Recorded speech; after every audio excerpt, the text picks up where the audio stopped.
அஸ்ஸலாமு அலைக்கும். அன்பிற்குரிய சகோதரர்களே, இந்த சந்தர்ப்பத்திலே அன்னதாரின் அரசியல் என்ற தலைப்பு எனக்கு தரப்பட்டிருக்கிறது. அன்னதாரின் அரசியல் என்ற தலைப்பு தரப்பட்டதற்கு காரணம் என்னவென்று சொன்னால், நம்முடைய தமிழகத்திலே சமீப காலமாக இஸ்லாத்திற்கு எதிராக, இறை தூதருக்கு எதிரான ஒரு பிரச்சாரத்தை இஸ்லாத்தின் எதிரிகள் கையில் எடுத்திருக்கின்றார்கள். அது மட்டுமல்லாமல் இன்றைக்கு உலகம் முழுவதிலும் தவறான ஆட்சியாளர்களால் உலகம் முழுவதிலும் வாழக்கூடிய மக்களில் பெரும்பகுதியினர் சொல்லனா துன்பங்களுக்கும் துயரங்களுக்கும் உள்ளாகக்கூடிய சம்பவங்களை நாம் பார்த்து வருகின்றோம். நம்முடைய இந்திய தாய் திருநாட்டை எடுத்துக்கொண்டாலும் ஜாதியின் பெயராலும் மதத்தின் பெயராலும் பல்வேறு சமூக மக்கள் பாதிக்கப்படக்கூடிய சம்பவங்களை நாம் அன்றாடம் கேள்விப்பட்டு வருகின்றோம். அதுவே அன்றாட நிகழ்வாகவும் ஆகிவிட்டது. நம்முடைய இந்திய நாட்டிலே நாங்கள் சிறந்த ஆட்சியை தருகிறோம் என்று சொல்கிறார்கள். ஆனால் இந்த பிஜேபி அரசாங்கம் ஆட்சிக்கு வந்தது முதல் மதத்தின் பெயரால், மாட்டிறைச்சியின் பெயரால் எண்ணற்ற மனிதர்கள் கொல்லப்பட்ட சம்பவங்கள், எண்ணற்ற முஸ்லிம்கள் பாதிக்கப்பட்ட சம்பவங்களை எல்லாம் நாம் அன்றாடம் கேள்விப்படுகின்றோம். தலித் சமுதாயத்தை சார்ந்தவர் அவர் மாட்டிறைச்சியை சாப்பிட்டார் என்பதற்காக அடித்து கொல்லப்பட்ட சம்பவங்களை எல்லாம் அன்றாடம் பத்திரிகை செய்திகளாக, தொலைக்காட்சிகள் வழியாக நாம் பார்த்து வருகின்றோம். அது மட்டுமல்ல, ஜாதியின் பெயரால் எண்ணற்ற கொடுமைகள், கொலைகள், உயர் ஜாதிக்காரர்கள் தாழ்ந்த ஜாதிக்காரர்களை எப்படி அடக்குமுறைக்கு உள்ளாக்குகிறார்கள், நிர்வாணப்படுத்தி பெண்களை எப்படி கற்பழிக்கிறார்கள் என்பதையெல்லாம் அன்றாட செய்திகளாக நாம் பார்த்து வருகின்றோம். சமீபத்தில் கூட அமெரிக்காவிலே ஜார்ஜ் ஃப்ளாய்ட் என்ற கருப்பினத்தைச் சேர்ந்த ஒரு மனிதர், அவர் கருப்பினத்தை சார்ந்தவர் என்பதற்காக அவர் என்ன குற்றம் செய்தார் என்பதை உறுதிப்படுத்துவதற்கு முன்பாகவே அப்படியே நடு ரோட்டில் வைத்து மக்களெல்லாம் பார்க்க அவர் கதற கதற அவருடைய பிடரியிலே மிதித்து மூச்சு திணற வைத்து அவரை வெள்ளை இனத்தைச் சேர்ந்த ஒரு காவல்துறை அதிகாரி கொலை செய்ததை உலக மக்கள் அதிகமானோர் அதை நாம் வீடியோக்கள் வழியாக பார்த்தோம். இப்படி உலகெங்கில் பார்த்தாலும் ஆட்சியாளர்களால் மனித சமுதாயத்திற்கு இழைக்கப்படக்கூடிய கொடுமைகள் நாளுக்கு நாள் அதிகரித்து கொண்டே செல்கிறது. மக்கள் எல்லாம் நமக்கு ஒரு நல்லாட்சி மலராதா, ஒரு சிறந்த ஆட்சியாளரை நாம் பெற்றுக்கொள்ள மாட்டோமா என்றெல்லாம் இயங்கக்கூடிய ஒரு நிலையை பார்க்கிறோம். தற்போது இந்த கோவிட்-19 என்று சொல்லக்கூடிய இந்த கொரோனா நோய் பரவிய காலகட்டத்திலே எத்தனையோ ஏழை மக்கள் சம்பாதிக்க முடியாமல், சாப்பாட்டிற்கு வழி இல்லாமல் தவித்து கொண்டிருக்கக்கூடிய காலகட்டத்திலே அந்த ஏழை மக்களுக்கு உண்பதற்கு, உணவளிப்பதற்கு கூட இன்றைய ஆளும் அரசாங்கங்களால் இயலாத நிலையை பார்க்கிறோம். எத்தனையோ மக்கள் பசியினால் செத்த கொடுமைகளை பார்க்கிறோம். சொந்த ஊருக்கு செல்ல முடியாமல் பல்லாயிரக்கணக்கான கிலோமீட்டர்கள் பச்சிளம் குழந்தைகளை கைகளில் வைத்துக்கொண்டு கர்ப்பிணி பெண்களும் வயோதிகர்களும் சிறுவர் சிறுமியரும் வேனாய் கொதிக்கின்ற வேலிலே கால்களிலே செருப்பில்லாமல், உண்பதற்கு உணவில்லாமல் அவர்கள் அப்படியே பல்லாயிரக்கணக்கான கிலோமீட்டர்கள் நடந்து சென்ற சம்பவங்கள் எல்லாம் இன்றைக்கு சாதாரண நிகழ்வுகளாகிவிட்டன. அவை பத்திரிகை செய்திகளாக வருகின்றன. ஆளும் அரசாங்கங்களால் கீழ்த்தட்டு மக்களுக்கு, கீழ்நிலையில் உள்ள மக்களுக்கு எந்த விதமான உதவியும் செய்ய முடியாத ஒரு சூழலை பார்க்கிறோம். ஆட்சி இருக்கிறது என்கிறார்கள். இந்த ஆட்சியை வைத்து மக்களுக்கு என்ன நன்மை செய்தார்கள் என்று தேடி பார்த்தால் ஆட்சியாளர்கள் சுகபோகமாக இருக்கிறார்களே தவிர ஆளக்கூடிய மக்களுக்கு என்ன நன்மை கிடைத்தது என்று சொல்வதற்கு மிகவும் பரிதாபகரமான ஒரு நிலைமையை தான் இருக்கிறது. கொண்டை கடலை கொடுக்கிறோம் என்று இந்தியாவில் உள்ள ஆளும் அரசாங்கம், மத்திய அரசாங்கம் அறிவித்தது. நான் பேசக்கூடிய இன்றைய நாள் வரை மக்களுக்கு கொண்டை கடலை கொடுத்தார்களா, அல்லது கொண்டை கடலைக்கும் கொரோனா நோய்க்கும் என்ன சம்பந்தம்?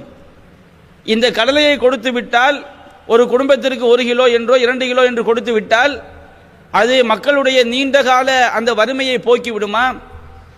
தமிழகத்தில் கூட 1000 ரூபாய் நிவாரணம் என்று அறிவித்தார்கள். இன்றைய விலைவாசி உயர்விலே இந்த 1000 ரூபாயை வைத்து ஒரு குடும்பத்தை நடத்திவிட முடியுமா? அப்ப இதையெல்லாம் நாம் பார்க்கும் பொழுது மனதிற்கு மிகவும் கவலையாகவும், ஒரு நல்லாட்சி ஏற்படாதா, ஒரு சிறந்த அரசியல் ஏற்படாதா என்ற ஏக்கம் மனிதர்களுக்கு ஏற்படுவதை நாம் தவிர்க்க முடியாது. இதற்கு மத்தியிலே இன்னொரு கூட்டம், நாங்கள் ஆன்மீக அரசியல் செய்ய போகிறோம், அரசியலில் ஆன்மீகத்தை கலந்து வழங்கப் போகிறோம் என்ற பெயரிலே ஏதோ ஒரு மிகப்பெரிய ஆன்மீக அரசியலை செய்ய போவதாக பிதற்றிக் கொண்டிருக்கிறார்கள். மக்கள் எல்லாம் துன்பப்படும் போது, துயரப்படும் போது, கஷ்டப்படும் போது வாய் திறக்காத இவர்கள் ஆன்மீக அரசியலுக்கு வந்தால் மக்களுக்கு என்ன நன்மை கிடைக்கும்? தமிழகத்திலே பார்க்கிறோம். நடிகர் ரஜினிகாந்த் அவர்கள் ஆன்மீக அரசியல் என்ற ஒரு பொய்யான பிம்பத்தை அவர் கட்டமைக்கிறார். 20 ஆண்டுகளாக அரசியலுக்கு வருவேன் வருவேன் என்று சொல்லி அதுவே ஒரு மக்கள் எல்லாம் அதை ஒரு கேலி பொருளாக, கேலி பேச்சாக கருதி கொண்டிருக்கக்கூடிய சூழலிலே ஆன்மீக அரசியல் என்ற ஒரு அடிப்படையை அவர் முன்வைக்கின்றார். எத்தனையோ மக்கள் சிரமப்படுகிறார்கள், ஜாதியின் பெயரால் கொல்லப்படுகிறார்கள், வறுமையினால் மக்கள் உயிரிழக்கிறார்கள், அநியாயமாக கொல்லப்படுகின்றார்கள், நீதி மறுக்கப்படுகின்றது. இதற்கெல்லாம் குரல் கொடுக்காத இவர் ஆன்மீகத்தை வைத்து எப்படி மக்களுக்கு நல்லாட்சி வழங்க முடியும்? அப்ப இது ஒரு விஷயம். அதுபோன்று இன்றைக்கு இந்தியாவினுடைய நீதித்துறை கட்டமைப்பை எடுத்துக்கொண்டால் நீதி மறுக்கப்படக்கூடிய ஒரு சூழலை பார்க்கிறோம். நீதிபதிகளுக்கே பாதுகாப்பற்ற ஒரு நிலையை பார்க்கிறோம். நீதிபதிகளை விலை போகக்கூடிய ஒரு காட்சியையும் பார்க்கிறோம். பாபர் மசூதி முஸ்லிம்களுக்கு சொந்தமல்ல என்று தீர்ப்பளித்த நீதிபதி ரஞ்சன் கோகாய் அவர்களுக்கு இன்றைக்கு மத்திய எம்பி பதவி கொடுக்கப்படுவதை பார்க்கிறோம். மக்கள் எல்லாம் பார்க்கிறார்கள், இன்றைக்கு நீதிபதிகளாக இருப்பவர்கள் இவ்வாறு பதவிகளுக்கு ஆசைப்பட்டு ஏன் தீர்ப்பு வழங்கியிருக்க மாட்டார்கள்? இவருடைய தீர்ப்பு எப்படி உண்மையான தீர்ப்பாக இருக்க முடியும் என்றெல்லாம் நீதி பரிபாலனத்தின் மீது, நீதி கட்டமைப்பின் மீது இன்றைக்கு மிகப்பெரிய சந்தேகம் ஏற்பட்டிருப்பதை பார்க்கிறோம். இதற்கெல்லாம் என்ன காரணம்? ஆளும் ஆட்சியாளர்கள் சரியாக இருந்தால் அங்கே சட்டம் ஒழுங்கு பாதுகாக்கப்படும், மக்களுடைய வறுமை நீக்கப்படும், அங்கே நீதி பேணப்படும், மக்களுக்கு மத்தியிலே பெண்களுக்குரிய உரிமைகள் அங்கே பாதுகாக்கப்படும், சாதி கொடுமைகள், சமூக கொடுமைகள் அங்கே அகற்றப்படும். அப்போ அடிப்படையான மாற்றம் எங்கு வர வேண்டும்? ஆட்சியாளர்களிடம் மாற்றம் ஏற்படும் பொழுதுதான், ஆளும் ஆட்சியாளர்கள் சரியாக இருக்கும் பொழுதுதான் மக்களுக்கு கிடைக்க வேண்டிய அனைத்து உரிமைகளும் அனைத்து பாதுகாப்பும் அங்கே முழுமையாக கிடைக்கும். அடிப்படை சரியில்லை என்று சொன்னால், ஆளக்கூடிய ஆட்சியாளர்களே சரியில்லை என்று சொன்னால் அதற்கு கீழ் உள்ள அனைத்து அதிகாரிகளும் அனைத்து மட்டங்களும் அவையும் சரியில்லாமல் தான் இருக்கும். சாத்தான்குளம் சம்பவம் நாமெல்லாம் கேள்விப்பட்டது. சாதாரண ஒரு செல்போன் கடையை குறிப்பிட்ட நேரத்தில் அடைக்கவில்லை என்பதற்காக மகனையும் தந்தையையும் காவல்துறை போலீஸ் ஸ்டேஷனுக்கு இழுத்துச் சென்று அவர்களை சாகும் வரை அடித்திருக்கின்றார்கள். அவர்கள் அங்கே தாக்கப்பட்டது அவர்களுக்கு உயிரிழப்புக்கு காரணமாக அமைந்தது என்ற சம்பவத்தை பார்க்கிறோம். இந்த சம்பவம் தமிழகத்தையே, ஒட்டுமொத்த இந்தியாவே உலுக்கியது. ஒரு சாதாரண ஒரு காவல்துறை அதிகாரி இந்த அளவிற்கு அடுத்தவருடைய உயிர்களிலே விளையாடுவதற்கு என்ன காரணம்? ஆளக்கூடிய ஆட்சியாளர் சரியில்லை.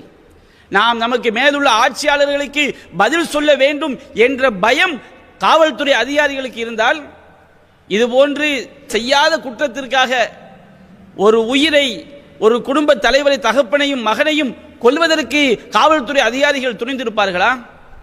இந்தியா முழுவதும் பார்க்கிறோம். எத்தனை என்கவுண்டர்கள், எத்தனை என்கவுண்டர் என்ற போலி என்கவுண்டர்களிலே எத்தனை மக்கள் அப்பாவிகள் கொல்லப்படுகின்றார்கள், எத்தனை முஸ்லிம்கள் கொல்லப்பட்டிருக்கின்றார்கள்.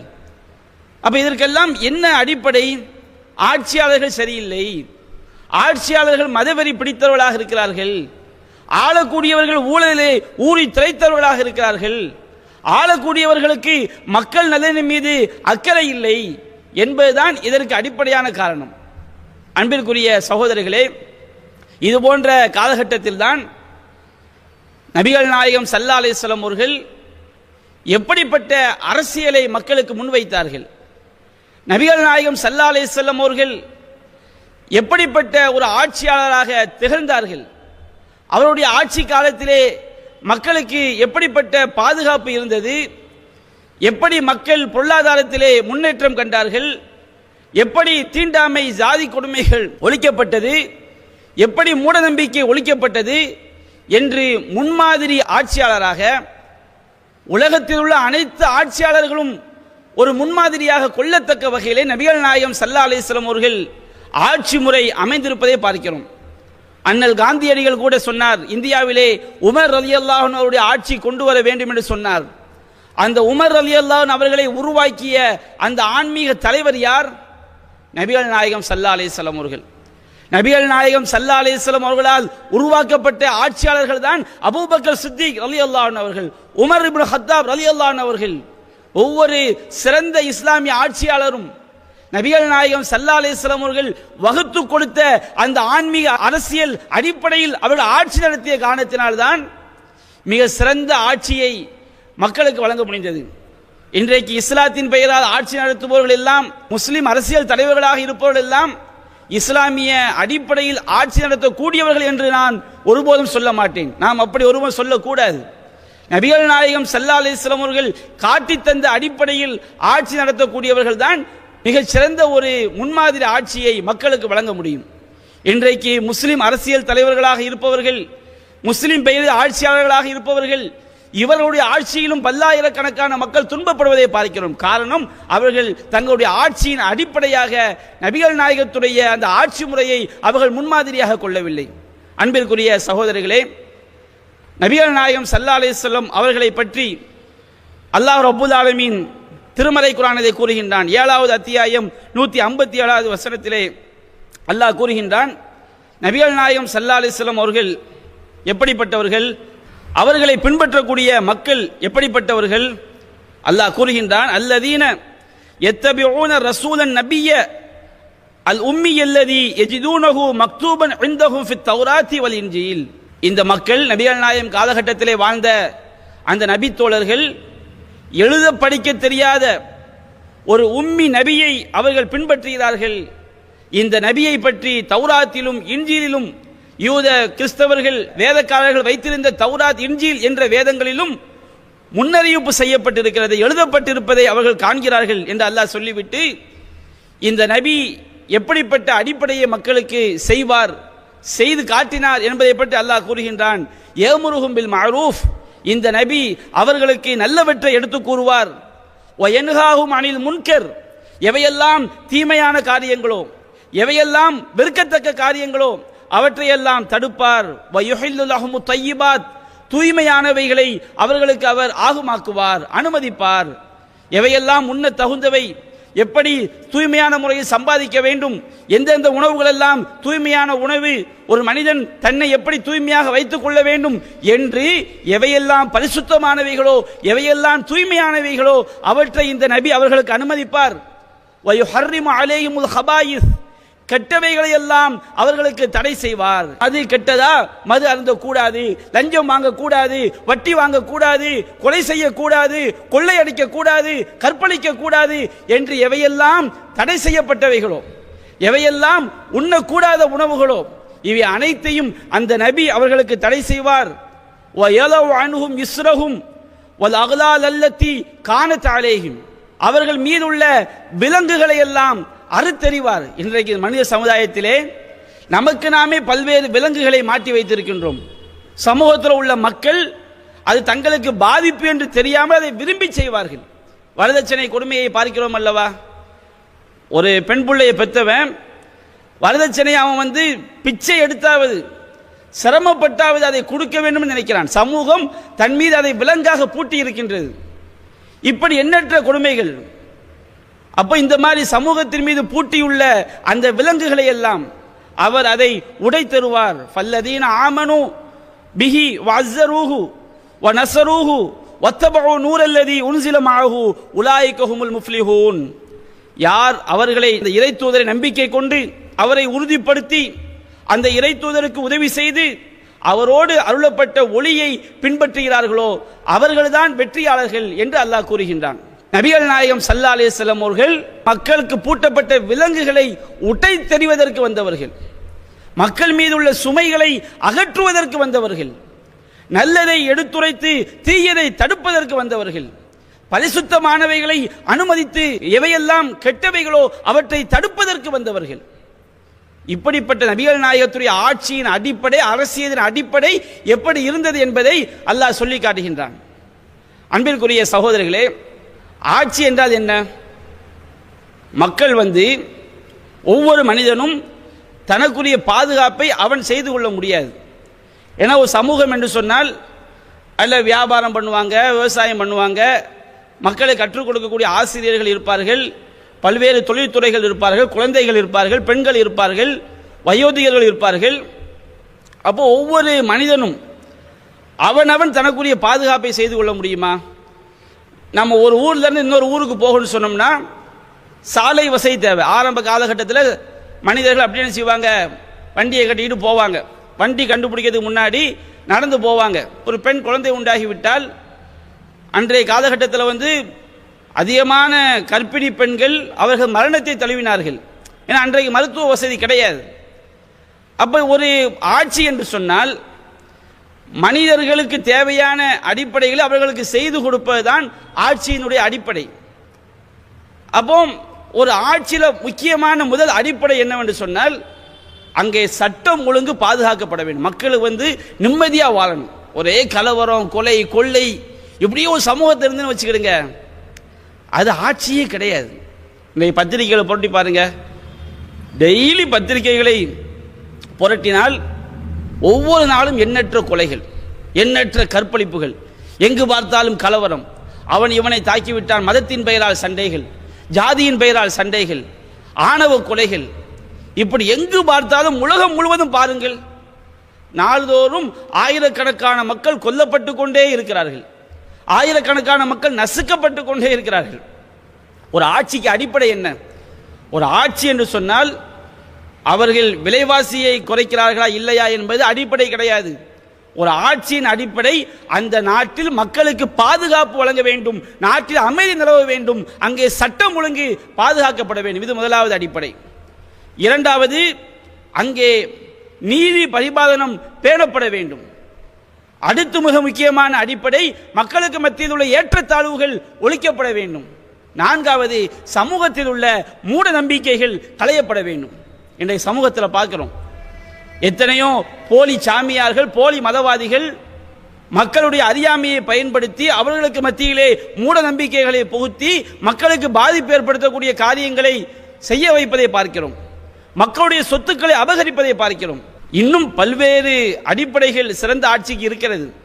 நபிகள் நாயகத்துடைய ஆட்சியிலே எல்லா அம்சங்களும் இருந்தாலும் அனைத்தையும் நாம் சொல்ல வேண்டும் என்றால் பல மணி நேரங்கள் ஆகிவிடும். ஒரு சில அடிப்படைகளை மட்டும் நான் இங்கே ஆதாரங்கள் எடுத்து வைக்கிறேன். எண்ணற்ற ஆதாரங்கள் இருக்கிறது. ஒரு சில ஆதாரங்களோடு நபிகள் நாயகத்தின் ஆட்சி எப்படி இருந்தது என்ற அடிப்படையை நான் எடுத்து வைக்கிறேன். முதலாவது, சட்டம் ஒழுங்கு. நபிகள் நாயகம் ஸல்லல்லாஹு அலைஹி வஸல்லம் அவர்கள் நபியாக ஆவதற்கு முன்பாக, ஆட்சியாளராக ஆவதற்கு முன்பாக அந்த அறியாமை காலகட்டத்திலே மக்கமா நகரத்திலே அந்த அரபுகளிடையே எப்படிப்பட்ட நிலைமை இருந்தது என்பதை நாமெல்லாம் வரலாறுகளை அறிந்திருப்போம். பெண் குழந்தைகள் உயிரோடு புதைக்கப்பட்டார்கள். காலம் காலமாக நூற்றாண்டாக கொலை செய்து கொண்டே வந்தார்கள். ஒருவன் மரணிக்கும் போது கூட வசியத் செய்வான், என்னுடைய மகனே இன்னாரை நீ பழிவாங்க வேண்டும் என்று வசியத் செய்துவிட்டு மரண சாஸ்திரம் செய்துவிட்டு மரணிப்பான். ஒட்டகம் தண்ணீர் குடித்ததற்காக கூட பல நூற்றாண்டுகளாக சண்டையிட்டுக் கொண்டிருந்த சமுதாயம். அங்கே அமைதி இல்லை, நிம்மதி இல்லை, ஒருவருக்கொருவர் மோதிக்கொண்டிருந்தார்கள். மூட நம்பிக்கைகள் மலிந்து காணப்பட்டது. வலியவன் எளியவனை மிதித்துக் கொன்றான். எப்படிப்பட்ட அந்த காலகட்டத்திலே நபிகள் நாயகம் ஸல்லல்லாஹு அலைஹி வஸல்லம் அவர்கள் இந்த இஸ்லாமிய பிரச்சாரத்தை எடுத்துரைத்து மதீனா நகரத்திற்கு அவர்கள் ஆட்சி தலைவராகி குறைந்த காலகட்டத்திலேயே எப்படிப்பட்ட ஒரு பாதுகாப்பை உண்டாக்கினார்கள். சஹீஹுல் புகாரியிலே 3595வது செய்தியாக பதிவு செய்யப்பட்டிருக்கிறது. அத்தீ இப்னு ஹாத்திம் ரலியல்லாஹு அன்ஹு அறிவிக்கிறார்கள், நபிகள் நாயகம் ஸல்லல்லாஹு அலைஹி வஸல்லம் அவர்களிடம் ஒரு மனிதர் வருகின்றார்.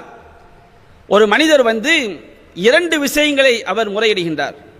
ஃபஷகா கத்அ ஸபீல், வழிப்பறி கொள்ளையை பற்றி முறையிடுகின்றார்.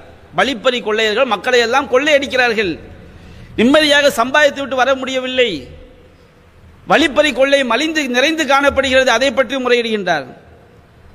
அடுத்து அவர் வறுமையை பற்றி முறையிடுகின்றார். வழிப்பறி கொள்ளை என்றால் அங்கே சட்டம் ஒழுங்கு சரியில்லை என்ற அர்த்தம். கொள்ளையர்கள் மக்களுடைய செல்வங்களை கொள்ளையடிக்கிறார்கள் என்று சொன்னால் ஆட்சியாளர் சரியில்லை. நபிகள் நாயகம் ஸல்லல்லாஹு அலைஹி வஸல்லம் அவர்கள் ஆட்சிக்கு வந்த குறைந்த காலகட்டத்திலே நபிகள் நாயகத்துடைய ஆளுகைக்கு உட்படாத எண்ணற்ற கொள்ளை கூட்டங்கள் அங்கே இருந்தது. அந்த கொள்ளை கூட்டங்களை பற்றி அவர் முறையிடுகின்றார். இப்படியெல்லாம் பல்வேறு மக்கள் அதிகமாக வழிப்பறி கொள்ளைகள் நிறைந்து காணப்படுகிறார்கள். அடுத்து அவர் வறுமையை பற்றி முறையிடுகின்றார்.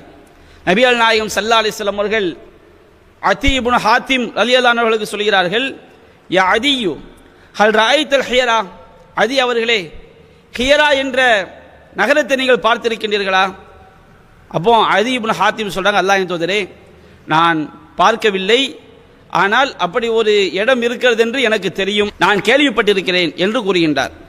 நபிகள் நாயகம் சொன்னார்கள், ஃபைன் தாலத் பிக ஹயாத்துன் லதரஇன்ன அல்லஈனத தர்தஹிரு மினல் ஹியரத்தி ஹத்தா ததூஃப பில் கஅபா லா தகாஃபு அஹதன் இல்லல்லாஹ். அதியே உன்னுடைய வாழ்நாள் நீடிக்கும் என்று சொன்னால் ஒரு கன்னிப்பெண் தன்னந்தனியாக ஒட்டகத்தின் மீது ஏறி அவள் கஅபாவை தவாப் செய்வாள், அல்லாஹ்வை தவிர வேறு யாருக்கும் அவள் அஞ்ச மாட்டாள். இதான உச்ச பாதுகாப்பிலே உச்சகட்ட பாதுகாப்பு இதுதான்.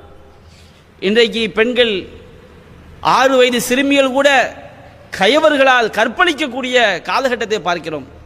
மக்கள் எல்லாம் கதறிக்கொண்டிருக்கிறார்கள், இதற்கு ஒரு முடிவு காலம் இல்லையா, இதற்கு ஒரு விடிவு காலம் இல்லையா என்றெல்லாம் மக்கள் கதறுகின்றார்கள். ஏழை பாலையுடைய குழந்தைகள் எல்லாம் அப்படி அவர்களுக்கு நீதி கிடைக்காமல் மண்ணோடு புதையுண்டு போய்விடுகின்றார்கள்.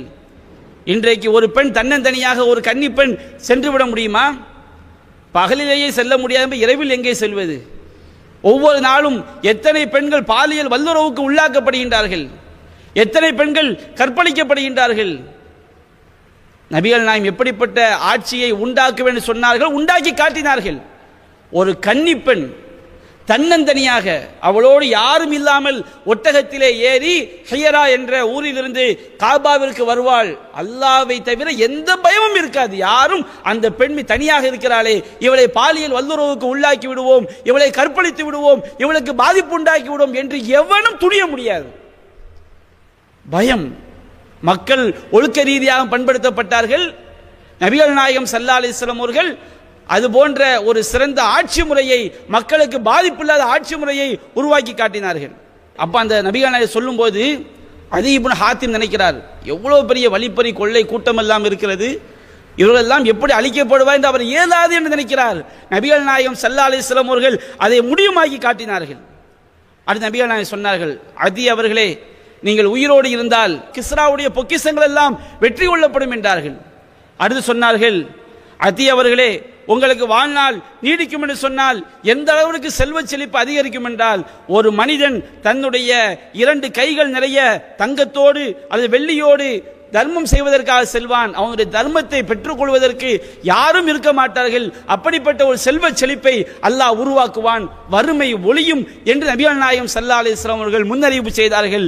அந்த செய்தியின் இறுதியிலே அதி இப்னு ஹாத்திம் ரலியல்லாஹு அன்ஹு அறிவிக்கிறார்கள், நான் நபிகள் நாயகம் முன்னறிவிப்பு செய்தவாறு கன்னிப்பெண் ஒட்டகத்தின் மீதேறி அவள் காபாவிற்கு ஹஜ்ஜிற்காக செல்வதை நான் என்னுடைய கண்களால் பார்த்தேன் என்று அதி இப்னு ஹாத்திம் அவர்கள் அறிவிக்கிறார்கள். எப்படிப்பட்ட ஒரு ஆட்சி பாருங்கள். உண்மையிலேயே இதுதான் அமைதியான ஆட்சி. ஒரு கன்னிப்பெண் தன்னந்தனியாக செல்லும் போது அவள் மீது கை வைப்பதற்கு, அவளுக்கு பாதிப்பு ஏற்படுத்துவதற்கு ஒரு சமூகம் குற்றவாளிகள் அஞ்சுகிறார்கள் என்று சொன்னால், ஒரு அமைதியான ஆட்சிக்கு, மிக உச்சபட்ச சிறந்த ஆட்சிக்கு உதாரணம். ஆனால் இன்னைக்கு பாருங்க, 90 வயசு கிழவிக்கு பாதுகாப்பு இல்லை, 5 வயசு குழந்தைக்கு பாதுகாப்பு இல்லை. கன்னி பெண்களுக்கு எங்கே பாதுகாப்பு கிடைப்பது? கன்னி பெண்ணை தனியாக அனுப்பிவிட முடியுமா? பள்ளிக்கூடத்தில் வாத்தியார் பண்ற கொடுமைகளை பார்க்கிறோம். காவல்துறை போலீஸ் ஸ்டேஷன்ல ஒரு பெண் அதிகாரிக்கு தலைமை காவலர் செய்யக்கூடிய அநியாயங்களை பார்க்கிறோம். ஒரு இன்ஸ்பெக்டர் ஒரு கான்ஸ்டபிளா இருக்கக்கூடிய லேடி போலீஸ் மேல கை வைக்கிறோம். ராணுவத்தில் போனா உயர் ராணுவ அதிகாரிகள் அதற்கு கீழ் உள்ள பெண் அதிகாரிகள் மீது கை வைக்கிறார். எங்கு பார்த்தாலும் பெண்கள் கொடுமை. ஒரு ஆபீஸ்ல போனா பெண்களுக்கு பாலியல் கொடுமைகள், வாத்தியார்களால பிள்ளைகளுக்கு பாதிப்பு ஏற்படுவதை அன்றாடம் செய்திகளாக பார்க்கிறோம். எல்லா வாத்தியார்களும் நாம் குறை சொல்லவில்லை, அந்த மாதிரி பிள்ளைகளுக்கு பாதிப்பு உண்டாக்கக்கூடிய ஆசிரியர்களை நாம் பார்க்கிறோம். நபிகள் நாயகம் ஸல்லல்லாஹு அலைஹி வஸல்லம் அவர்கள் எப்படி இந்த ஒரு சட்டம் ஒழுங்கு பாதுகாப்பை ஏற்படுத்தினார்கள்? அவங்களுடைய சட்டம், அதாவது இன்றைக்கு ஆட்சியிலே இருப்பார்கள், சட்டம் இருக்கும், அந்த சட்டத்தை எளியவனுக்கு எதிராக பயன்படுத்துவார்கள், வலியவன் அந்த சட்டத்தால் பாதிக்கப்பட மாட்டான். தமிழ்நாட்டில் பார்க்குறோமா இல்லைங்களா? அதாவது பிஜேபியில் உள்ளவங்க நபிகள் நாயகத்தை தப்பாக பேசுகிறாங்க, ஹெஜ் ராஜா எவ்வளவோ அநாகரிகமாக பேசுகிறார், அவங்க மேலே எந்த நடவடிக்கையும் கிடையாது. அதே நேரத்தில் மற்றவர்கள் ஏதாவது பேசிவிட்டால் அவர்கள் மீது உடனடியாக சட்டம் பாய்வதை பார்க்கிறோம். அப்போ இந்த சட்டம் வலியவனுக்கு பாயாது, எளியவனுக்கு பாயும் என்று சொன்னால் அங்குதானே ஒரு அமைதி கிடைக்கிறது, அங்குதானே தீவிரவாதம் அதிகரிக்கிறது, அங்குதானே குழப்பங்கள் பெறுகிறது. நீதி கிடைக்காதவன் ஆயுதங்களை கையில் இருக்கிறான். நபிகள் நாயகம் ஸல்லல்லாஹு அலைஹி வஸல்லம் அவர்கள் எப்படி ஒரு சட்டங்களை வச்சு ஆட்சியை நடத்தினார்கள். அதாவது சட்டங்கள் இருந்தால் மட்டும் போதாது, சட்டத்தை கையாள்பவர்கள் நீதிமான்களாக இருக்க வேண்டும். கொலைகாரனை கொல்ல வேண்டும் என்று சட்டம் இயற்றினால் மட்டும் போதாது, அவன் கொலைகாரனா என்று உண்மையிலேயே உறுதிப்படுத்தி கொலை செய்யக்கூடிய ஆட்சியாளராக இருக்க வேண்டும். இன்றைக்கு சிலர் சொல்வார்கள், கற்பழிப்புக்கு கொலை தண்டனை கொண்டு வர வேண்டும், தூக்கு தண்டனை கொண்டு வர வேண்டும் என்பார்கள். சட்டம் கொண்டு வருவது சரி, சட்டத்தை அமுல்படுத்தக்கூடிய நீதிபதி எப்படி இருக்க வேண்டும், காவல்துறை அதிகாரி எப்படி இருக்க வேண்டும், ஆட்சியாளர் எப்படி இருக்க வேண்டும், இவர்களை எல்லாம் கெட்டவர்களாக வைத்துக்கொண்டு நீங்கள் மரண தண்டனை சட்டத்தை கொண்டு வந்தால் இந்த கெட்டவர்கள் அந்த மரண தண்டனை சட்டத்தை உண்மையிலே தவறு செய்தவனுக்கு எதிராக பயன்படுத்துவார்களா? அப்படி பயன்படுத்த மாட்டார்கள். கஞ்சா கேஸை பார்க்குறோமா இல்லையா? கஞ்சா வச்சிருக்க தப்பு, காவல்துறை அதிகாரியே ஒரு இடத்துல போய் கஞ்சா வச்சுட்டு அவன் வீட்டில் கஞ்சா இருந்து கைது பண்ணுறாங்களே. அப்போ இந்த ஆட்சியாளர்கள் சரியில்லைங்கும் போது நீங்கள் என்ன சட்டத்தை கொண்டு வந்தாலும் நாட்டில் நிம்மதி கிடையாது. நபிகள் நாயகம் ஸல்லல்லாஹு அலைஹி வஸல்லம் அவர்கள் சட்டங்களையும் கொண்டு வந்தார்கள், நீதியாகவும் நியாயமாகவும் நடந்து கொண்டார்கள். இந்த ரெண்டும் இல்லாமல் என்ன செய்ய முடியாது, சரி பண்ண முடியாது. சட்டத்தை கடுமையாக கொண்டு வர வேண்டும் என்று பொங்கினால் மட்டும் போதாது, சட்டத்தை அமுல்படுத்தக்கூடியவன் சரியாக இருக்க வேண்டும். இன்றைக்கு இந்தியாவுடைய உலக நாடுகளுடைய சாபக்கேடு அதுதானே, சட்டம் இல்லாமல் தான் இருக்கிறது. சட்டத்தை அமுல்படுத்தக்கூடியவன் சரியில்லை. எத்தனையோ கொலைகளை செய்தவன் அவன் தப்பித்து வெளியே வந்து விடுகிறான், நீதிமன்றத்தால் அவனை எதுவும் செய்ய முடியவில்லை. ஒரு அப்பாவி பல்லாண்டுகளாக சிறையில் வாழக்கூடிய காட்சிகளை எல்லாம் பார்க்கிறோம். அப்போ நபிகள் நாயகம் ஸல்லல்லாஹு அலைஹி வஸல்லம் அவர்கள் சட்டங்களை வலிமையாக்கினார்கள். கொலையா?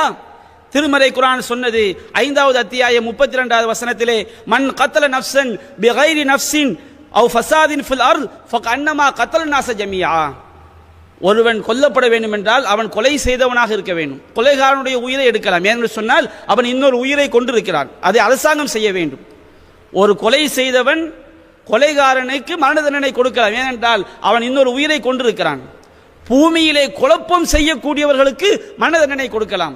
இந்த குண்டு வைக்கிறவன், கற்பழிக்கிறவன், எதெல்லாம் மக்களுக்கு பாதிப்புண்டாகக்கூடிய காரியங்களை யாரெல்லாம் செய்கிறார்களோ இந்த மாதிரி காரியங்களை செய்யக்கூடியவர்களுக்கு மரண தண்டனை கொடுக்க வேண்டும் என்று அல்லாஹ் சொல்லி காட்டுகிறான். அப்ப இந்த மாதிரி காரணம் இல்லாமல், ரெண்டு காரணம், ஒரு உயிரை கொன்றவன் அவனுடைய உயிர் பறிக்கப்பட வேண்டும் அரசாங்கத்தால். பூமியிலே நாடுகளிலே குழப்பம் உண்டாக்கக்கூடியவன் அவனுடைய உயிர் அரசாங்கத்தால் பறிக்கப்பட வேண்டும். அப்படி இல்லாமல் அநியாயமாக ஒரு உயிரை கொன்றால் ஃபகன்னமா கத்தல நாஸ ஜமீஆ, அவன் உலக மக்கள் அனைவரையும் கொன்றவனை போன்றவனாவான். ஒரு உயிரை வாழ வைத்தவன் உலக மக்கள் அனைவரையும் வாழ வைத்தவனை போன்றவனாவான் என்று திருமறை குர்ஆன் எச்சரிக்கை விடுக்கிறது. கொலை குற்றத்தை எவ்வளவு பயங்கரமான குற்றமாக இஸ்லாம் பார்க்கிறது. அல்லாஹ் சொல்கின்றான் சூரத்துல் பக்ராவிலே 178 179 வசனங்களே. சட்டம் பாருங்க, இஸ்லாம் நபிகள் நாயகம் எப்படிப்பட்ட ஆட்சியை நடத்தி காட்டினால் சட்டம் எப்படி இருந்தது. அல்லாஹ் சொல்றான், யா அய்யுஹல்லதீன ஆமனு குத்திப அலைக்குமுல் கிஸாஸு ஃபில் கத்லா, நம்பிக்கையாளர்களே கொலை செய்தவர்கள் விஷயத்திலே பழிக்கு பழி வாங்குவது உங்களுக்கு விதியாக்கப்பட்டிருக்கிறது. அல் ஹுர்ரு பில் ஹுர்ரி, ஒரு சுதந்திரமானவன் கொலை செய்தால் அந்த சுதந்திரமானவனுக்கு மரண தண்டனை கொடுக்கப்பட வேண்டும். வல் அப்து பில் அப்தி, ஒரு அடிமை கொலை செய்தால் அந்த அடிமைக்கு மரண தண்டனை கொடுக்கப்பட வேண்டும். வல் உன்சா பில் உன்சா, ஒரு பெண் கொலை செய்தால் கொலையாளியாக இருக்கக்கூடிய அந்த பெண்ணுக்கு மரண தண்டனை கொடுக்க வேண்டும். அல்லாஹ் சொல்கின்றான், எவன் கொன்னானோ அவனுக்கு தண்டனை கொடு. ஒரு சுதந்திரமானவன் கொன்னா அவனுக்கு மரண தண்டனை கொடு. ஒரு அடிமை கொலை செய்தால் அந்த அடிமைக்கு மரண தண்டனை கொடு. ஒரு பெண் கொலை செய்தால் அந்த பெண்ணுக்கு மரண தண்டனை கொடுக்க வேண்டும். ஒருவன் கொலை செய்யப்படுகிறான், கொலை செய்யப்பட்டவனுடைய சொந்தக்காரன் இந்த கொலையாளியை மன்னித்தால் அது வேற விஷயம். அவர்கள் அந்த மன்னிப்பை ஏற்றுக்கொண்டு அவர்களுக்கு மரண தண்டனை விதிக்காமல் விடலாம் என்ற ஒரு தளர்வு சட்டத்தையும் இஸ்லாம் சொல்லி காட்டுகிறது. அப்படி அல்லாஹ் சொல்லிவிட்டு, வலக்கும் ஃபில் கிஸாஸி ஹயாத்து யா உலில் அல்பாப் லஅல்லக்கும் தத்தகூன், அறிவுடைய மக்களே உங்களை பாதுகாத்துக் கொள்வதற்காக இந்த பழிக்கு பழி வாங்கக்கூடிய சட்டம், எவன் தவறளித்தானோ அவனுக்கு தண்டனை கொடுக்கக்கூடிய இந்த கிசாஸ், இந்த தண்டனை சட்டங்களிலே, பழிக்கு பழி வாங்கக்கூடிய சட்டங்களிலே, குற்றவியல் சட்டங்களில் தான் உங்களுக்கு வாழ்க்கை இருக்கிறது. இன்றைய ஆட்சியாளர்கள் அதை உணர்ந்து கொள்ள வேண்டும். அதாவது குற்றவாளி என்று மட்டும்தான் பார்க்க வேண்டும். அவன் எந்த ஜாதி, எந்த மதம், அவன் பணக்காரனா, ஏழையா, உயர்ந்தவனா, தாழ்ந்தவனா, இந்த பார்வை வந்துவிட்டால் நிச்சயமாக அந்த நாட்டிலே சட்டம் ஒழுங்கு பேணப்படாது. குற்றம் செய்தால் தண்டனை, அந்த நீதியாக நியாயமாக அந்த சட்டம் மிக கடுமையாக பேணப்பட்டால் மக்களுக்கு நிம்மதியான ஆட்சி கிடைக்கும். மக்கள் நிம்மதியை, அமைதியை அனுபவிப்பார்கள். சமூகத்தில் இந்த கற்பழிப்பு குற்றங்கள் குறைவதற்கு, விபச்சார குற்றங்கள் குறைவதற்கு இஸ்லாம் என்ன சொல்கிறது? அஸானியத்து வஸ்ஸானி ஃபஜ்லிது குல்ல வாஹிதி மின்ஹுமா மியத்த ஜல்தா. விபச்சாரம் செய்தவளையும் விபச்சாரம் செய்தவனையும் அவர்களுக்கு 100 கசையடிகள் வழங்குங்கள். 4 சாட்சி அவசியம். கண்ணால் பார்த்த 4 சாட்சிகள் மூலம் நிரூபித்து, அல்லது விபச்சாரம் செய்தவன் தானாகவே ஒத்துக்கொள்ளும் போது அவனுக்கு 100 கசையடிகள் கொடுங்கள். யாருக்கு? திருமணம் ஆகாதவர்களாக இருந்தால். திருமணம் ஆனவர்களாக இருந்தால் அவர்கள் கல்லால் எறிந்து கொல்லப்பட வேண்டும். அல்லாஹ் சொல்லிவிட்டு வலா தஅஹுதுக்கும் ஃபீ பிஹிமா ரஃபத்துன் ஃபீ தீனில்லாஹ். அல்லாஹ்வுடைய இந்த சட்டங்களை நடைமுறைப்படுத்துவதிலே, அல்லாஹ்வுடைய மார்க்கத்திலே அந்த இருவர் மீதும் உங்களுக்கு இரக்கம் ஏற்பட்டு விட வேண்டாம். இன்குன்னும் தூமினூன பில்லாஹி வல் யௌமில் ஆகிர். நீ அல்லாஹ்வையும் மறுமை நாள் நம்பி இருந்தா இந்த விபச்சாரம் பண்றவனுக்கு தண்டனையை நிறைவேற்றல இறக்கப்பட்டாதீங்க. நம்ம சொந்தக்காரன், நம்மோடு இருந்தவன், நம்ம பந்தக்காரன், இந்த மாதிரி வந்தா அழிஞ்சு போச்சு. எல்லா நாசம். மக்கள் நிம்மதியான ஆட்சியை பெற முடியாது, நிம்மதியான வாழ்க்கையை பெற முடியாது. அல்லாஹ் சொல்கின்றான், வல் யஷ்ஹத் அதாபஹுமா தாயிஃபத்தும் மினல் மூமினீன். அவர்களுக்கு தண்டனை அளிக்கப்படும் போது, அவர்களுக்கு கசையடி கொடுக்கப்பட்டால், அல்லது திருமணமானவன் விபச்சாரம் செய்யும் பொழுது கல்லால் எறிந்து கொல்லப்பட்டால், அந்த அவர்களுடைய தண்டனையை மூமின்கள் ஒரு கூட்டம் கண்ணால் பார்க்க வேண்டும். பயம் வரும். ஆகா, இதை செஞ்சா நமக்கும் இந்த மாதிரி மண்டை உடையும், நமக்கும் கசையடி இருக்கிறது என்ற பயம் இருந்தால்தான் சரியாக இருப்பார்கள். அப்ப அல்லாஹ் ரப்பல் ஆலமீன் இப்படி சொல்கின்றான். அவதூறுக்கு இஸ்லாம் சொல்கிறது. ஒரு பெண் மீது, கற்பொழுக்கம் உள்ள பத்தினித்தனமான அபலையான பெண் மீது அவதூறு கூறினால், அதை 4 சாட்சிகள் மூலம் அவள் செய்த குற்றத்தை நிரூபிக்காவிட்டால் அவங்களுக்கு என்ன தண்டனை? 80 கசையடிகள் கொடுக்க வேண்டும் என்று சூரத்து நூர் என்ற அத்தியாயத்திலே 4வது 5வது வசனங்களில் அல்லாஹ் சொல்லி காட்டுகின்றான்.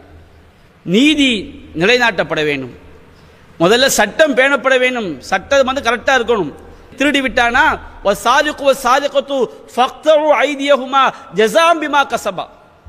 திருடனையும் திருடியையும் அவர்கள் செய்த குற்றத்திற்காக அவருடைய கைகளை தரியுங்கள், வெட்டி எறியுங்கள். ஆட்சியாளர்கள் திருட்டு குற்றத்துக்கு இப்படி சட்டத்தை நிறைவேற்ற வேண்டும். ஒவ்வொரு குற்றத்துக்கும் என்னென்ன தண்டனை, நான் உதாரணத்திற்கு ஒன்று சொல்லி இருக்கின்றேன். இஸ்லாம் ஒவ்வொரு குற்றம், எவையெல்லாம் தண்டனை குற்றம், எவையெல்லாம் கண்டித்து விடப்பட வேண்டிய குற்றம், சட்டம் கரெக்டா இருக்கணுங்க. ஒவ்வொரு விஷயம் சட்டம் இருக்க வேண்டும். அதை நடைமுறைப்படுத்தக்கூடியவர்கள் சரியாக இருக்க வேண்டும். நபிகள் நாயகம் ஸல்லல்லாஹு அலைஹி வஸல்லம் அப்படித்தான் இருந்தார்கள். அவங்களுடைய நீதி எப்படி இருந்துச்சு பாருங்க. சட்டத்தை மட்டும் கடுமையாக வைக்கவில்லை, அந்த சட்டத்தை நடைமுறைப்படுத்தும் போது எப்படி நீதியை நிலைநாட்டினார்கள். இன்றைய ஆட்சியாளர்களிடத்திலே நீதியை நாம் பார்க்க முடிகிறதா? நபிகள் நாயகத்துடைய வாழ்க்கையை எடுத்து பாருங்கள். அவர் எப்படி நீதியை நிலைநாட்டி காட்டினார்கள். நீதியை பற்றி திருமறை குர்ஆன் எப்படி சொன்னது? 5வது அத்தியாயத்திலே 8வது வசனத்தில் அல்லாஹ் கூறுகின்றான், யா அய்யுஹல்லதீன ஆமனு கூனு கவ்வாமீன லில்லாஹி ஷுஹதா பில் கிஸ்த். நம்பிக்கை கொண்டோரே, நேர்மையுடன் அல்லாஹ்வுக்காக சாட்சி சொல்லக்கூடியவர்கள் ஆகிவிடுங்கள். எந்த விஷயமா இருந்தாலும் நேர்மை, அல்லாஹ்வுக்காக நீங்க என்ன செய்யுங்க? சாட்சி சொல்லுங்கள். வலா யஜ்ரிமன்னக்கும் ஷனஆனு கௌமின் அலா அல்லா தஅதிலு. ஒரு சமுதாயத்தின் மீது நீங்கள் கொண்டுள்ள வெறுப்பு, நமக்கு எதிரியா இருப்பான், நமக்கு விரோதியா இருப்பான், நமக்கு அவனுக்கு பெரும் பகை இருக்கும், அவன் மீது நீ கொண்டுள்ள வெறுப்பு அவங்களுக்கு நீதி செலுத்த வேண்டிய விஷயத்தில் நீதி செலுத்தாமல் இருப்பதற்கு உங்களை தூண்டிவிட வேண்டாம். இறையிலு, நீங்கள் நீதியை நிலைநாட்டுங்கள். ஹுவ அக்ரபுல் தக்வா, அதுதான் இறையச்சத்திற்கு நெருக்கமானது. நபிகள் நாயகம் இப்படிதான் ஆட்சியாளர் இருந்தாங்க. தனக்கு பிடிக்காதவனா இருந்தா கூட அந்த குற்றம் செய்திருந்த நிரூபிக்கப்பட்டால்தான் தண்டனை. எனக்கு பிடிக்கல, அவன் மீது எல்லா வழக்குகளையும் சுமத்தி அவன் மீது பல செக்ஷன்ல வழக்கு பதிவு செய்து அவனை ஜெயிலில் அடைப்படை செய்யறாங்க பாருங்க. இந்த மாதிரி கிடையாது. ஆளுங்கட்சியில் செய்வாங்க, எதிர்கட்சி மேல வழக்குகளை சுமத்துவாங்க. பிடிக்காதவர்களாக இருந்தால் அவங்க மேல எண்ணற்ற பிரிவுகளில் வழக்கை சுமத்தி ஜாமீன் கிடைக்க முடியாத அளவுக்கு பழி வாங்குவாங்க. இப்படி வாங்கினா எப்படி சரியான ஆட்சியாக இருக்க முடியும்? திரும்ப அவன் ஆளுங்கட்சியாக வரும்போது எதிர்கட்சியை பழிவாங்க. இப்படி தான் காலம் ஓடிக்கொண்டே இருக்கும். அங்கே நீதி பேணப்பட, உனக்கு பிடிக்காதவனாக இருந்தாலும் அவனுக்கு அநியாயம் செய்து விடாதே, அவனுக்கு அக்கிரமம் செய்து விடாதே. இத்தகி தாவத்தல் மதலும், அநீதி இழைக்கப்பட்டவனுடைய பிரார்த்தனைக்கு நீ அஞ்சிக்கொள். ஃபஇன்னஹு லைஸ பைனஹா வ பைனல்லாஹி ஹிஜாப், அந்த பிரார்த்தனைக்கும் அல்லாஹ்விற்கு மத்தியிலே எந்த தடையும் இல்லை என்று நபிகள் நாயகம் ஸல்லல்லாஹு அலைஹி வஸல்லம் அவர்கள் போதித்தார்கள். அநியாயம் இழைக்கப்பட்டு விடக்கூடாது, அநீதி இழைக்கப்பட்டு விடக்கூடாது, அங்கே நீதி நிலைநாட்டப்பட வேண்டும். அனாம் 6வது அத்தியாயம் 152வது வசனத்தில் அல்லாஹ் கூறுகின்றான், இதா குல்தும் ஃபாதிலு, நீங்கள் பேசினால் நீதியை பேசுங்கள், வலவுகான தா குர்பா, உங்கள் நெருங்கிய உறவினர்களாக இருந்தாலும் சரி என்று அல்லாஹ் கூறுகின்றான். சூரத்து நிசா 135வது வசனத்தில் அல்லாஹ் கூறுகின்றான், யா அய்யுஹல்லதீன ஆமனு கூனு கவ்வாமீன பில் கிஸ்த் ஷுஹதா லில்லாஹ், நம்பிக்கை கொண்டோர்களே நீங்கள் நேர்மையை நிலைநாட்டுங்கள், அல்லாஹ்வுக்காக சாட்சி சொல்லக்கூடியவர்கள் ஆகிவிடுங்கள். வலவ் அலா அன்ஃபுசிக்கும், அது உங்களுக்கு எதிராக இருந்தாலும், அவில் வாலிதைனி, உங்கள் பெற்றோருக்கு எதிராக இருந்தாலும், வல் அக்ரபீன், உறவினர்களுக்கு எதிராக இருந்தாலும், உன்னை பெத்த தாய்க்கு எதிராக இருந்தாலும், உனக்கே எதிராக இருந்தாலும், உன்னுடைய உறவினர்களுக்கு எதிராக இருந்தாலும், எது உண்மையோ எது நீதியோ எது சரியானதோ அதை நீ சாட்சி சொல். தவறு செய்தவன் ஏழையா இருக்கிறான், பணக்காரனாக இருக்கிறான், அதை பற்றி நீ கவலைப்படாத, அவனை அல்லாஹ் பார்த்துக் கொள்வான். நீ உன்னுடைய பெற்றோர்களாக இருந்த, இதுக்கு மேலே என்ன இருக்குது? பெத்த தாயா இருந்தாலும் தகப்பனா இருந்தாலும் அவங்க தப்பா தப்புன்னு சொல்லு. இதுதான் நீதிக்கு அடையாளம், இதுதான் நேர்மைக்கு அடையாளம். நபிகள் நாயகத்துடைய வாழ்க்கையை பாருங்க. நபிகள் நாயகத்துடைய காலகட்டத்தில் எந்த அளவுக்கு நீதியை நிலைநாட்டினார்கள். ஒரு சில சம்பவங்கள் சஹீஹுல் புகாரியிலே 2703வது செய்தியாக பதிவு செய்யப்பட்டிருக்கிறது.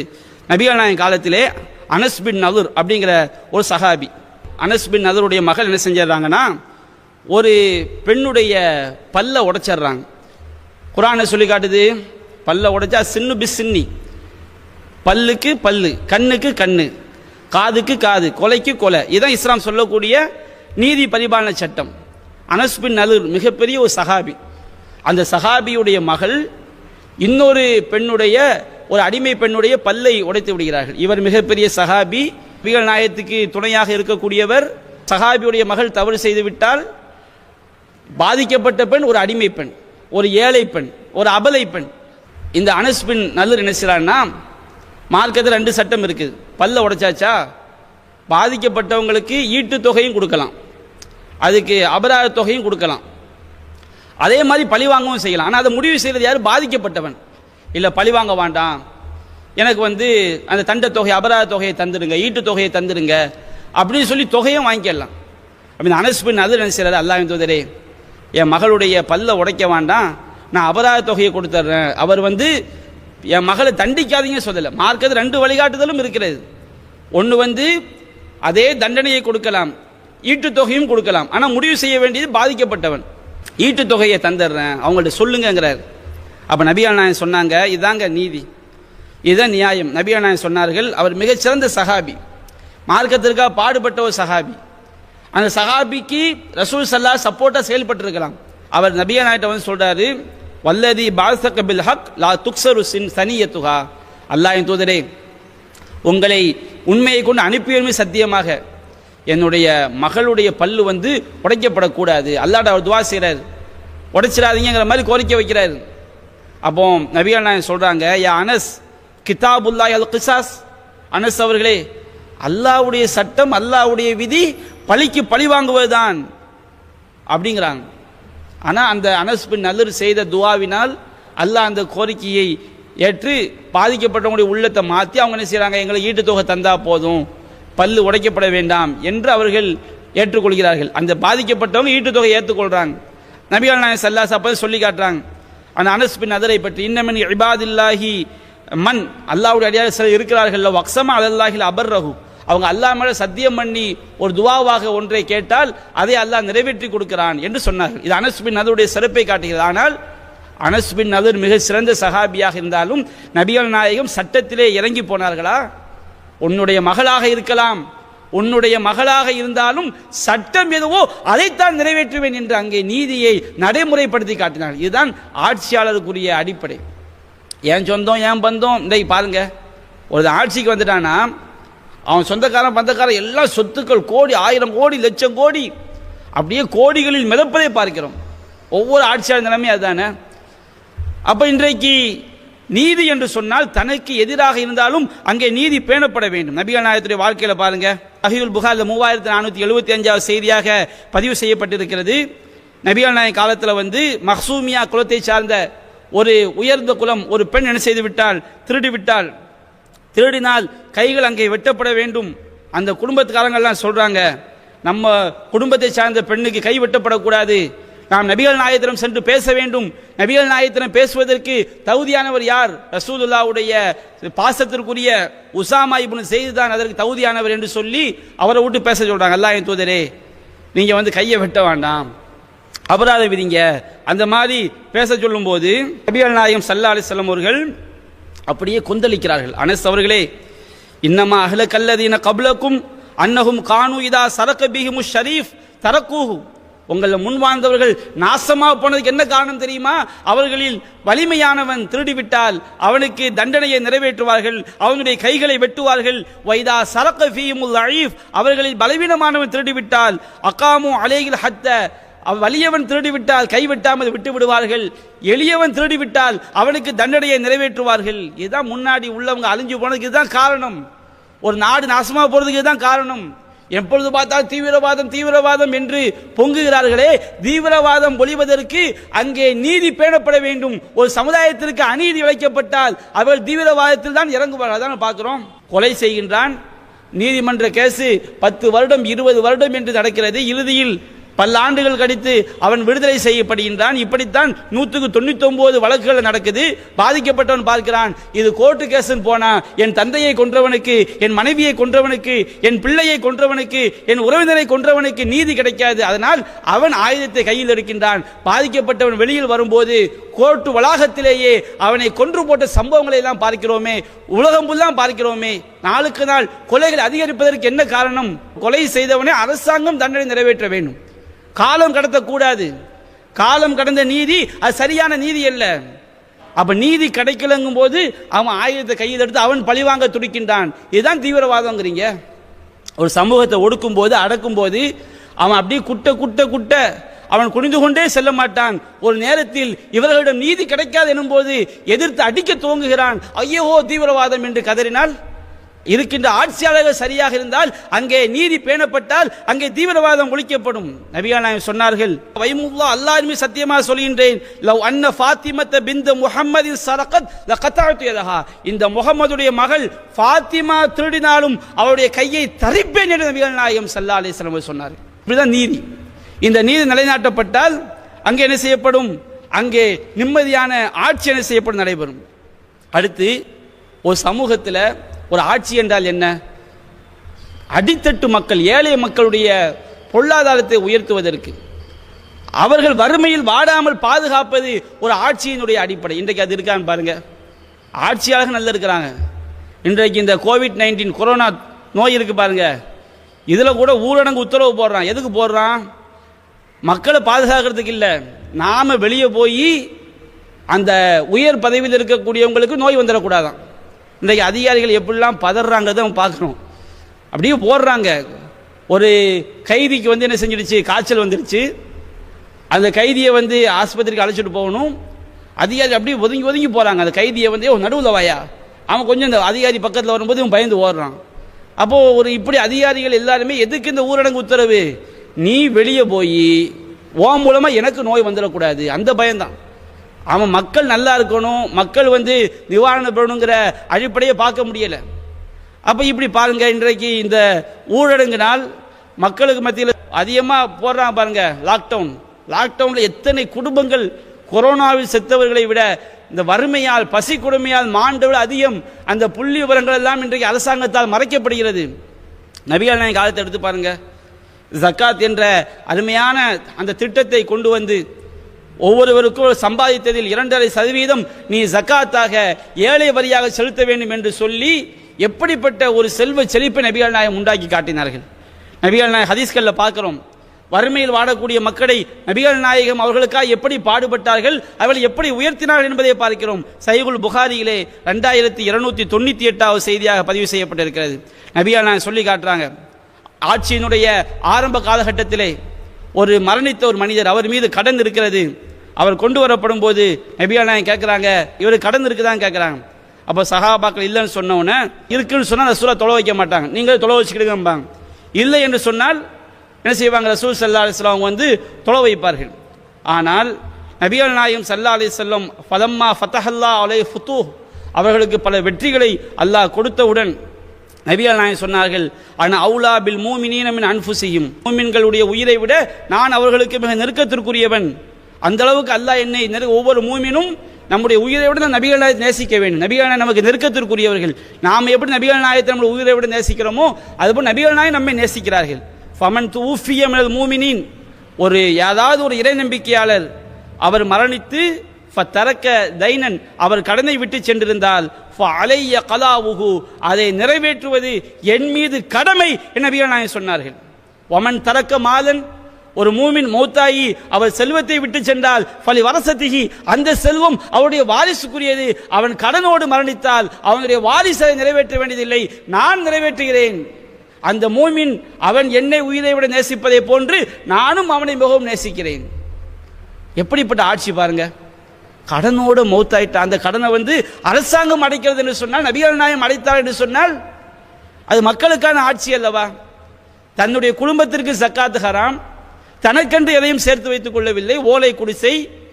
அவர்கள் அப்படியே கயிற்றுக்கட்டில் படுத்தார்கள். கயிற்றுக்கட்டிலே படுக்கும்போது செந்நிற மேனியில் அந்த கயிறுடைய வடுக்கள் எல்லாம் அப்படியே பதிந்திருக்கும். வீடுகளில் பாத்திரம் கிடையாது. அவர்கள் தொடர்ந்து பல நாட்கள் உணவு அருந்தாமல் இருந்தார்கள்.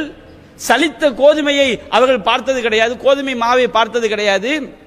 அப்படிப்பட்ட ஒரு வறுமை, அந்த வறுமையிலே வாழ்ந்த அந்த இறை தூதர் தன்னுடைய குடும்பத்தை வறுமையிலே வைத்துக் கொண்டு மக்களுடைய வறுமையை நீக்குவதற்கு பாடுபட்டால் அல்லவா? தன்னுடைய குடும்பத்திற்கு சக்காத் ஹராம் என்றார்கள். என்னுடைய குடும்பம் தர்ம பொருளை சாப்பிடக்கூடாது என்று தடை விதித்தார்கள். தான் மரணித்த பிறகு என்னுடைய சொத்துக்கள் எல்லாம் என்னுடைய வாரிசுகள் உரிமை கொண்டாட முடியாது, அது மக்களுக்குரியது என்று நபிகள் நாயகம் ஸல்லல்லாஹு அலைஹி வஸல்லம் ஆக்கினார்கள். அப்ப மக்களுடைய அந்த ஏழைகளுடைய வறுமையை நீக்குவதற்கு எப்படி பாடுபட்டார்கள்? உண்மையிலே பாருங்க, இன்றைக்கு பார்த்தா ஆட்சிக்கு வந்தா மக்கள் நல்லா இருக்கிறானோ இல்லையோ, இந்த கொரோனாவிலே பாருங்களேன், கொரோனா நோயாளி தேடி தேடி பிடிக்கிறாங்களாம். ஒரு சில தகவல்கள் பார்க்குறோம் செய்திகள் மூலமாக. ஏன்டா சும்மா உடனே ஜலதோஷம் வந்துட்டா அவனை கொரோனான்னு பதிவு செய்கிறாங்களாம். ஏன்டா அரசாங்கத்தில் வந்து ஒரு நோயாளிக்கு 15,000 ரூபா ஒதுக்குறாங்களாம்.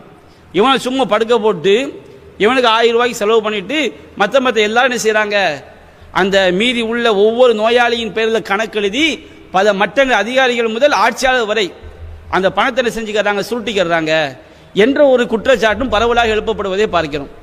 கொரோனா நிதியில் ஊழல். எதிர்க்கட்சி தலைவர் சொல்றாரு, அதாவது கொரோனாவுக்கு சேவை செய்யறதுக்காண்டி அந்த உபகரணங்கள் வாங்குறாங்களா இல்லையா, அதுல பல்லாயிரம் கோடி கணக்கில் ஊழல்.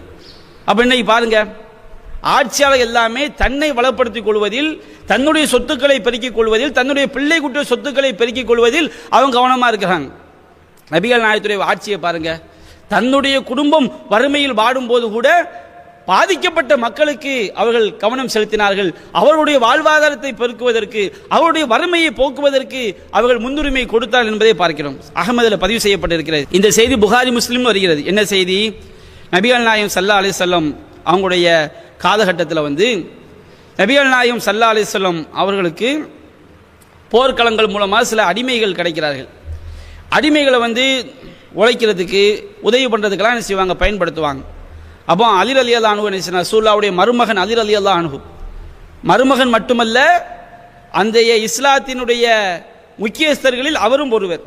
அப்போ அவங்க ஃபாத்திமா ரலியல்லாஹு அன்ஹா சொல்றாங்க, ஃபாத்திமா அவர்களே, வல்லாஹி லக்கத் சனௌத்து ஹத்தா இஷ்தகைத்து சதிரி, நான் ரொம்ப பலவீனமாகி விட்டேன், உழைத்து உழைத்து என்னுடைய நெஞ்செல்லாம் அது நோயால் பாதிக்கப்பட்டிருக்கிறது. வகத் ஜாஅல்லாஹு அபாக்கி பி சபீன், அல்லாஹ் உங்களுடைய தந்தை நபிகள் நாயகம் ஸல்லல்லாஹு அலைஹி வஸல்லம் அவர்களுக்கு அல்லாஹ் சில கைதிகளை அல்லாஹ் அடிமைகளை அல்லாஹ் கொடுத்திருக்கின்றான். ஃபத்ஹபி ஃபஸ்தஹ்திமிஹி, நீங்க வந்து ரசூலுல்லாஹ்ட்ட போய் நமக்கு உதவி செய்வதற்காக, பணியாற்றுவதற்காக ஒரு சில அடிமையை நீங்க வாங்கிட்டு வாங்க அப்படிங்கிறாங்க. அப்ப ஃபாத்திமா சொல்றாங்க, சரிதான், அன வல்லாஹி கத் தஹன்து ஹத்தா மஜல்லத் யதாய, நானும் உங்களுக்காக மாவு பிணைஞ்சு என்னுடைய கைகளெல்லாம் காய்த்து போய்விட்டது, நானும் ரொம்ப சிரமத்தில் தான் இருக்கிறேன் அப்படின்னு சொல்லிட்டு அவங்க என்ன செய்கிறாங்க, ரசூலாட்ட வர்றாங்க. ஃபாத்திமா ரசூலாட்ட வந்தால் கேட்கறதுக்கு வெக்கப்படுறாங்க. எப்படி மகளை உண்டாக்கி இருக்கிறாங்க பாங்க. மா ஜாபிக்கு ஐ புனையா, மகளே எதுக்காண்டி வந்தீங்க நபியை கேட்குறாங்க. அப்போ அவங்க சொல்கிறாங்க, உங்களுக்கு சலான் சொல்கிறதுக்காண்டி வந்து என்ன செஞ்சிடுறாங்க, திரும்பி வந்துடுறாங்க. திரும்பி வந்தவுடனே அலி கேட்குறாங்க, வாப்பாட்ட பேசுனீங்களா, ரசூலாட்ட பேசுனீங்களா அப்படின்னு கேட்குறாங்க. அப்போ ஃபாத்திமா சொல்கிறாங்க, எனக்கு கேட்குறது வெக்கமாக இருந்துச்சு, நான் அப்படி திரும்பி வந்துட்டேன் அப்படின்னு சொன்ன உடனே ரெண்டு மாதம் சேர்ந்து போய் என்ன செய்கிறாங்க கேட்குறாங்க. அதே மாதிரி சொல்கிறாங்க, எனக்கு வந்து உழைச்சி நெஞ்செல்லாம் நோயாயிடுச்சு. ஃபாத்திமா சொல்கிறாங்க, எனக்கு மாவு பிசைஞ்சு கையெல்லாம் காய்ச்சி போச்சு, அடிமைகள் வந்திருக்கிறாங்கல்ல, எங்களுக்கு ஒரு அடிமையை கொடுங்க அப்படி கேட்குறாங்க. நபிகள் நாயகம் சொல்லக்கூடிய அந்த வார்த்தையை பாருங்க. உண்மையிலேயே ஒரு ஆட்சியாளர் என்றால் எப்படி பரிசுத்தமானவராக இருக்க வேண்டும் என்பதற்குரிய மிகச்சிறந்த ஒரு சான்று நபிகள் நாயகம் சொன்னார்கள். வல்லாஹி லா உஅதீகுமா, அந்த இடத்துல மகள் மருமகன் அந்த பாசம் அதெல்லாம் மார்க்கத்துக்கு மாற்றமான விஷயங்கள்ல கிடையாது. வல்லாஹி லா உஅதீகுமா, அல்லாஹ்வே சத்தியமாக உங்களுக்கு நான் வழங்க மாட்டேன். வ அதஉ அஹ்ல சுஃபதி ததவு புத்தூனுஹும், இதோ தென்னை சஹாபாக்கள், வறுமையில் வாடக்கூடிய சஹாபாக்கள், அவர்கள் தங்களுடைய உண்பதற்கு உணவில்லாமல் அவருடைய வயிறுகளை எல்லாம் அவர்கள் வாரி சுருட்டி கொண்டிருக்கிறார்கள். வலா அஜிதுமா உன்ஃபிகு அலைஹிம், அவர்களுக்கு உணவளிப்பதற்காக செலவு செய்வதற்கு எந்திரம் எதுவும் இல்லை. வலாகின்னி அபியுஹும் வ உன்ஃபிகு அலைஹிம் அஸ்மானஹும், இந்த அடிமைகளை நான் விற்று அந்த பணத்தை வைத்து அந்த திண்ணை சகாபாக்களுடைய வறுமையை நீக்குவதற்கு உணவளிப்பதற்கு நான் உதவி செய்வேனே தவிர உங்களுக்கு நான் எதையும் தரமாட்டேன் என்றார்கள். சுபஹானல்லாஹ். எப்படி ஒரு ஆட்சி, எப்படி தன்னுடைய பெற்ற மகள் அவங்க சிரமப்படுறாங்க, உண்மைதான், அவங்க பொய்யான காரணம் சொல்லவில்லை. என்னுடைய மகள் சிரமப்பட்டாலும் என்னுடைய மருமகன் சிரமப்பட்டாலும் அதை விட திண்ணை சகாபாக்கள் உடுத்துவதற்கு உடை இல்லை, உண்பதற்கு உணவில்லை, தங்குவதற்கு வீடு இல்லை, திருமணம் முடித்து மனைவியோடு வாழ்வதற்குரிய வசதி இல்லை, அந்த மக்கள் வறுமையிலே வாடிக்கொண்டிருப்போது என்னுடைய மகள் உனக்கு நான் தருவதா? உங்களுக்கு வீடு இருக்கிறது, கணவன் மனைவியாக வாழ்கிறீர்கள், உடுத்துவதற்கு ஆடை இருக்கிறது. திண்ணை சஹாபாக்களோடு ஒப்பிட்டால் அலி ஃபாத்திமா ரலியல்லாஹு அன்ஹுடைய அந்த தரம் உயர்வாகத்தான் இருக்கிறது. நபிகள் நாயகம் சொந்தம் என்று பார்த்தார்களா, பந்தம் என்று பார்த்தார்களா? இன்றைய ஆட்சியாளர்கள் பாடம் படிக்க வேண்டிய ஒரு சரித்திரம். அதுபோன்று சஹீஹ் முஸ்லிம்லே பார்க்கிறோம். முதல் கோத்திரத்தார் அவங்க வறுமையோடு கிழிந்த ஆடைகளோடு காலிலே செருப்பு இல்லாமல் வரும்பொழுது நபிகள் நாயகம் ஸல்லல்லாஹு அலைஹி வஸல்லம் அவர்கள் சஹாபாக்களுக்கு எச்சரிக்கை செய்கின்றார்கள். வல் தன்துர் நஃப்சும் மா கத்தமத் லிகதின், ஒவ்வொரு மனிதனும் அவன் மறுமைக்காக எதை முற்படுத்தி இருக்கிறான் என்று பார்த்து கொள்ளட்டும் என்று அந்த முதல் கோத்திரத்துடைய வறுமை நிலையை பார்த்து அதற்காக பரிதவித்து சஹாபாக்களிடமெல்லாம் தர்மங்களை வாங்கி மலை போன்று தர்மங்கள் குவிந்தது. அதை அந்த கோத்திரத்தாருக்கு வாரி வழங்கி நபிகள் நாயகம் ஸல்லல்லாஹு அலைஹி வஸல்லம் அவர்கள் ஏழைகளுக்கு வாரி வழங்குவதில் தான் பௌர்ணமி சந்திரனை போன்ற அவருடைய முகம் பிரகாசித்தது என்ற சம்பவத்தை சஹீஹுல் புகாரியிலே 1848வது செய்தியாக நாம் பார்க்கிறோம். இப்படிதான் நபிகள் நாயகம் ஸல்லல்லாஹு அலைஹி வஸல்லம் அவர்கள் வறுமையை ஒழித்து காட்டினார்கள். இன்றைக்கு பாருங்க, சமூக கொடுமைகள், தீண்டாமை, ஏற்றத்தாழ்வுகள், உயர்ந்தவன் தாழ்ந்தவன், ஆணவ கொலை, ஒரு ஜாதியை சார்ந்தவன் இன்னொரு உயர் ஜாதி பெண்ணை திருமணம் முடித்து விட்டால் அவனை நடுரோட்டில் வைத்துக் கொள்ளு, அதெல்லாம் என்ன, அவன் தாழ்ந்தவன், அவன் எப்படி என்னுடைய ஜாதியை சார்ந்த பெண்ணை திருமணம் முடிக்கிறான்? இந்த ஆணவ கொலைக்கு தீர்வு என்ன? ஜாதி கொடுமையை அகற்றுவதற்கு வழி என்ன? இஸ்லாம் ஒழித்து காட்டியது. அல்லாஹ் சொன்னான் திருமறை குர்ஆனிலே, யா அய்யுஹன்னாஸ் இன்னா ஹலக்னாகும் மின் ஸக்கரி வ உன்ஸா, மனிதர்களே ஒரு ஆண் ஒரு பெண்ணிலிருந்து உங்களை படைத்தோம். வஜஅல்னாகும் ஷுஊபா வ கபாயில லிதஆரஃபு, நீங்கள் உங்களை கிளைகளாகவும் கோத்திரங்களாகவும் ஆக்கினோம். எதற்காக? நீங்கள் ஒருவரை ஒருவர் அறிமுகமாகிக் கொள்வதற்காகத்தான், உயர்ந்தவன் தாழ்ந்தவன் என்ற வேறுபாடு காட்டுவதற்கல்ல. இன் அக்ரமக்கும் இன்தல்லாஹி அத்காக்கும், உங்களில் அல்லாஹ்விடத்தில் மிக கண்ணியத்திற்குரியவர் இறையச்சம் உடையவர் தான் என்று இஸ்லாம் சொன்னது. ஒருவன் தன்னுடைய நற்செயலால், நல்லறத்தால், நற்பண்பால் அல்லாஹ்விடத்தில் சிறந்தவனாக முடியுமே தவிர நீ உயர் ஜாதிக்காரன், நீ தலையிலிருந்து பிறந்தவன் அதனால் நீ உயர்ந்தவன், நீ வயிற்றிலிருந்து பிறந்தவன், நீ காலிலிருந்து பிறந்தவன் அதனால் நீ தாழ்ந்தவன் என்று அந்த ஜாதி கொடுமைகளை இஸ்லாம் வேரோடும் வேரடி மண்ணோடும் துடைத்தெறிவதை பார்க்கிறோம். நபிகள் நாயகம் துடைத்து காட்டினார்கள். கரிப்பினத்தை சார்ந்த பிலால் ரலியல்லாஹு அன்ஹு அவர்கள் மிக முக்கிய ஒரு நபிகள் நாயகத்துடைய பள்ளியிலே பாங்கு சொல்லக்கூடிய பொறுப்பை அவருக்கு கொடுத்தார்கள். இஸ்லாமிய வரலாற்றிலே அனைத்து சஹாபாக்களாலும் மதிக்கப்படக்கூடிய ஒரு நபராக பிலால் ரலியல்லாஹு அன்ஹு அவர்கள் இருந்தார்கள். அடிமைகளாக இருந்த அம்மார், ஹப்பாப், சுமையா, சுஹைப் போன்றவர்கள் எல்லாம் மிக முக்கியமான அந்தஸ்தை அடைந்தார்கள். அல்லாஹ்விடத்திலும் அடைந்தார்கள், இஸ்லாமிய வரலாற்றிலும் அடைந்தார்கள். நபிகள் நாயகம் சொன்னார் ஹஜ்ஜத்துல் வதாவிலே, இந்த ஜாதி கொடுமை இந்த ஹஜ்ஜு பெருநாளிலே, ஹஜ்ஜு பெருநாள் உரையிலே நபிகள் நாயகம் சொன்னார்கள், யா அய்யுஹன்னாஸ், மக்களே, இன்ன ரப்பக்கும் வாஹிதுன், உங்களுடைய இறைவன் ஒரே இறைவன் தான். வைன்ன அபாக்கும் வாஹிதுன், உங்களுடைய தந்தை ஒரே தந்தை தான். அனைவரும் ஓர்தாய் மக்கள் தான். ஏற்றத்தாழ்வல்ல, வெள்ளையனுக்கும் கருப்பனுக்கும், சிவப்பாக இருப்பவனுக்கும் கருப்பாக இருப்பவனுக்கும் வித்தியாசம் கிடையாது. நபிகள் நாயகம் சொன்னார்கள், லா ஃபதுல லி அரபியின் அலா அஜமியின், ஒரு அரபி அல்லாதவனை விட அரபிக்கு எந்த சிறப்பும் இல்லை. வலா லி அஜமியின் அலா அரபியின், ஒரு அரபியை விட அரபி அல்லாதவனுக்கு எந்த சிறப்பும் கிடையாது. வலா அஹ்மர் அலா அஸ்வத், ஒரு கருப்பனை விட சிவப்பாக இருப்பவன் சிறப்பும் இல்லை. வலா அஸ்வத் அலா அஹ்மர், ஒரு சிவப்பாக இருப்பவனை விட கருப்பாக இருப்பவனுக்கு எந்த சிறப்பும் இல்லை. இல்லா பி தக்வா, இறையச்சத்தை கொண்டே தவிர. நீ கருப்பா இருக்கிறியா, நீ அல்லாஹ்வுக்கு பயந்து நடந்தா, நீ நல்லவனா இருந்தா நீ தான் சிறந்தவன். நீ சகப்பா இருக்கிறியா, நீ கரெக்டா நடந்தா நீ சிறந்தவன். நீ வெள்ளையா இருக்கிறியா, நீ கரெக்டா நடந்தா நீ சிறந்தவன். அரபியா இருந்தா அவன் கரெக்டா நடந்தா அவன் சிறந்தவன்.